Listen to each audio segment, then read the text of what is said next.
பிரியமானவர்களே, இயேசு கிறிஸ்துவின் இணையற்ற நாமத்தில் உங்களை வாழ்த்துகிறேன். இந்த மன்னா டுடே என்ற டெய்லி பாட்காஸ்டை கேட்கிற உங்கள் ஒவ்வொருவரையும் கர்த்தர் ஆசீர்வதிப்பாராக. நீதிமொழிகள் 21வது அதிகாரம் 31வது வசனம் இப்படியாய் கூறுகிறது: குதிரை யுத்த நாளுக்கு ஆயத்தமாக்கப்படும், ஜெயமோ கர்த்தரால் வரும் என்பதாக. ஆயத்தமும் ஜெயமும், ப்ரிப்பரேஷன் அண்ட் விக்டரி என்ற தலைப்பின் கீழ் இன்றைய மன்னாவை தியானிக்கப் போகிறோம். திட்டமிடுதலும் பயிற்சியும் ஒவ்வொரு காரியங்களுக்கும் மிகவும் முக்கியமானது. மோசே இஸ்ரவேல் ஜனங்களை 40 வருடம் வனாந்தரத்தில் நடத்துவதற்கு முன்பு அவனை கர்த்தர் 40 வருடங்கள் வனாந்தரத்தில் பழக்கப்படுத்தினார். கோலியாத் என்ற ராட்சதனுக்கு முன்பாக தாவீது நிற்பதற்கு முன்பு அவனை வனாந்தரத்தில் சிங்கத்தோடும் கரடியோடும் போரிடும்படிக்கு செய்து தைரியப்படுத்தினார். பிள்ளையானவன் நடக்க வேண்டிய வழியிலே அவனை நடத்து, அதாவது பழக்கப்படுத்து, அவன் முதிர் வயதிலும் அதை விடாதிருப்பான் என்று நீதிமொழிகள் 22:6 கூறுகிறது. சரீர உடல் பயிற்சி எவ்வளவு முக்கியமோ ஆவிக்குரிய பயிற்சியும் மிகவும் முக்கியம். அப்போதுதான் கிறிஸ்துவுக்கு ஏற்ற வண்ணம் நம்முடைய குணநலன்களும் சுபாவங்களும் மாறும். பழைய ஏற்பாட்டின் நாட்களில் குதிரைகளை அதிகமாக யுத்தத்தில் பயன்படுத்தினார்கள். ஆகையால் அவைகளை யுத்தத்திற்கு பழக்கப்படுத்த வேண்டியது அவசியமாய் இருந்தது. ஆனாலும் யுத்தத்தில் ஜெயத்தை கொடுப்பவர் கர்த்தர் ஒருவரே.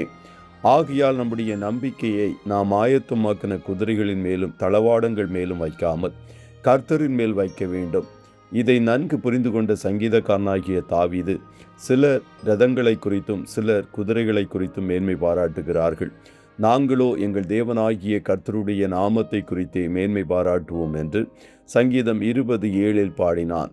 கர்த்தர் குதிரையின் பலத்தில் விருப்பமாயிரார், வீரனுடைய கால்களில் பிரியப்படார் என்றும் வேதம் கூறுகிறது.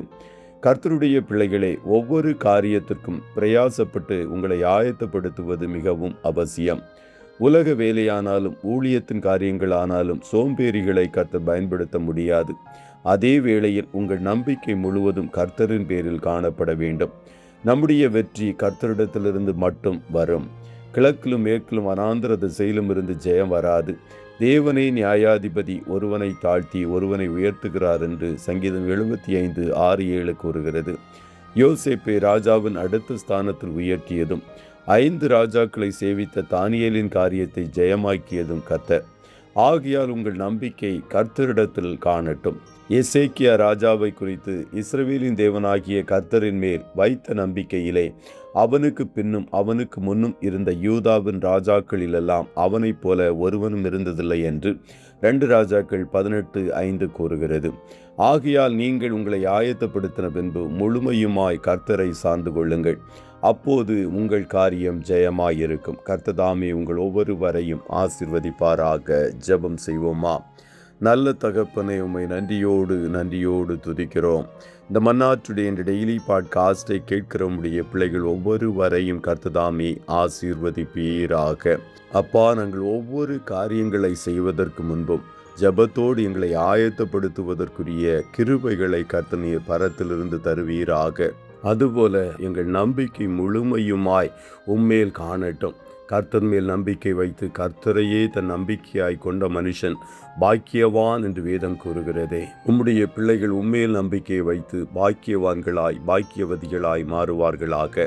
இன்றைய தினம் உம்முடைய பிள்ளைகள் கையிடுகிற வேலைகளை ஆசீர்வதியும், போக்கிலும் வரத்திலும் உடனிடும். இவர்கள் காரியங்கள் ஜெயமாயிருக்கட்டும். கையிடுகிற காரியங்களிலெல்லாம் வெற்றியை கர்த்தர் நீர் கட்டளையிடுவீராக. நீ செய்கிற காரியங்களெல்லாம் வாய்க்கும் என்று வாக்கு கொடுத்த தேவன் உம்முடைய பிள்ளைகள் செய்கிற எல்லா காரியங்களையும் வாய்க்க பண்ணுவீராக. ஆட்டுக்குட்டியானவருடைய இரத்தத்தின் பாதுகாப்பிற்குள்ளாய் ஒவ்வொருவரையும் கொடுத்து இயேசுவின் நாமத்தில் வாழ்த்தி ஜெபிக்கிறோம் நல்ல பிதாவே. ஆமென்.